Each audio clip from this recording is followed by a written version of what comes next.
Okay, so now that we have our zombie attack, all that kind of stuff in place, I want to go ahead and work on actually rewriting the ability in C++, just so we have, a simple setup kind of just from the ground ready to go.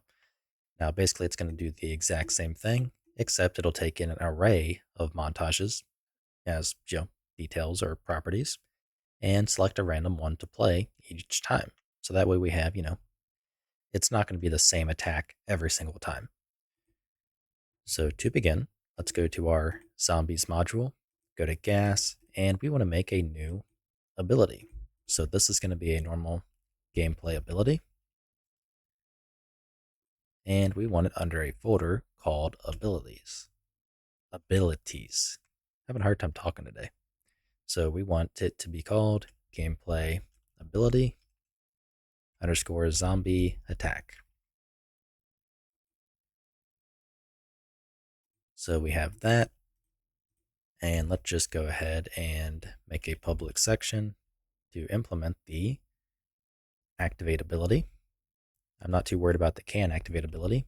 And a protected section that will be used for the array of montages. So U property, edit anywhere. And we'll do blueprint read only and category equals zombie attack. So this will be a T array of, let's see, we want montages here. So what's it called? That's U anim montage. Yeah. So U anim montage and call it attack montages. So let's go ahead and forward declare. And because we're likely always going to have, zombie attacks happening, I figure we may as well go ahead and just simply make it a hard reference. We don't need to worry about loading. And even then, they are quite small. So if we view it, you can see it is less than a megabyte on disk and in memory. So it's not really anything to think twice about, at least in my opinion. So we have our attack montages. Now we need the ability task. So U property, T object pointer to a U ability task underscore play montage and wait. So let's call this the play attack montage task. So make sure to forward declare and implement the activate ability. Okay, so now we have our play attack montage and wait. We want that to equal the U ability task play montage and wait. So make sure to include abilities, tasks, ability task, play montage, and wait. And we want the create play montage and wait proxy. That should be it. Let's check the actual blueprint name, which is play montage and wait. So that is correct. So it takes in the owning ability. So this, then we don't really have a instance name or nothing that we at least care about. So in our case, we'll just leave it as name none. And then we want a montage to play. So we need to select a random montage. So what we can do is do a U anim montage. Let's do attack montage equals F math, or actually attack montages. And we're going to grab a index between 0 and the max of this array. So F math, we want a rand range between 0 and the attack montages.num minus 1. So this will be our attack montage. And then everything else we can leave the same. So the rate at which it plays, section, all of that. Now that we have this, we want to bind to the on montage ended. So on montage ended. And I believe that to be, okay, so that's a function. So this should broadcast on complete. Okay, so we want, in our case anyways, on complete. And I guess in our case, we can also do on interrupted, or we can do on blend out. So we might want, I'm not entirely sure which, but it all takes this anyways. So it's very easy to just add more. So we want the on complete, and we want to add dynamic. So this, and we need a function. So let's call it u gameplay ability underscore zombie attack. Let's just do montage finished. That's just, or actually attack montage finished. And we can make, multiple of them just simply trigger that, so to speak.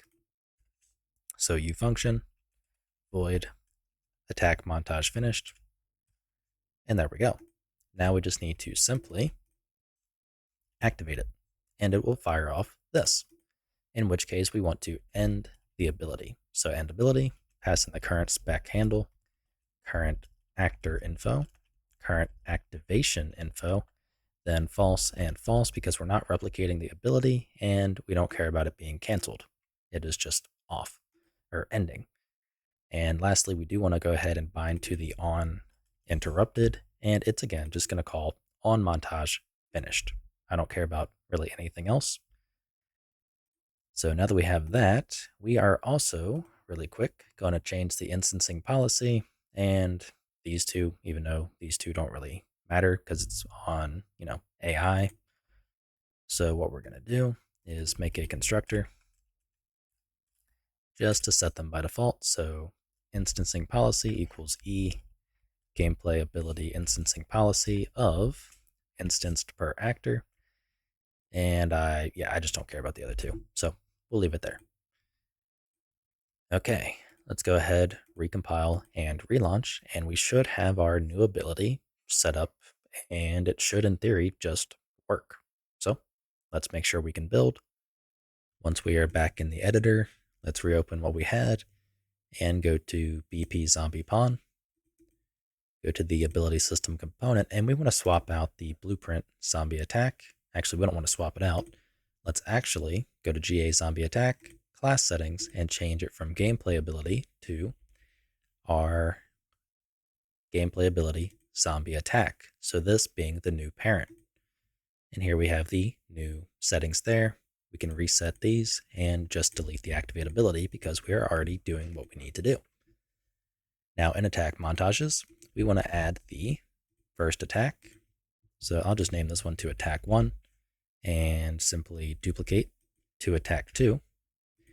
And attack 2 will just have the attack 2 animation. And that's pretty much it. So length should be fine. Save it. Make sure it actually plays all the way through, which it does. So we have attack 1 and attack 2. So now we can have some variation between each, attack, basically.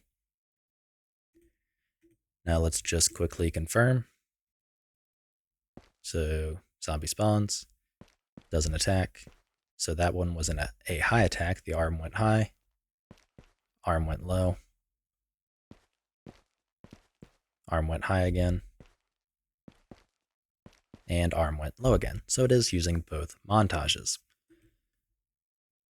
So that is good. So we at least have that ability set up, and everything seems to be working as expected.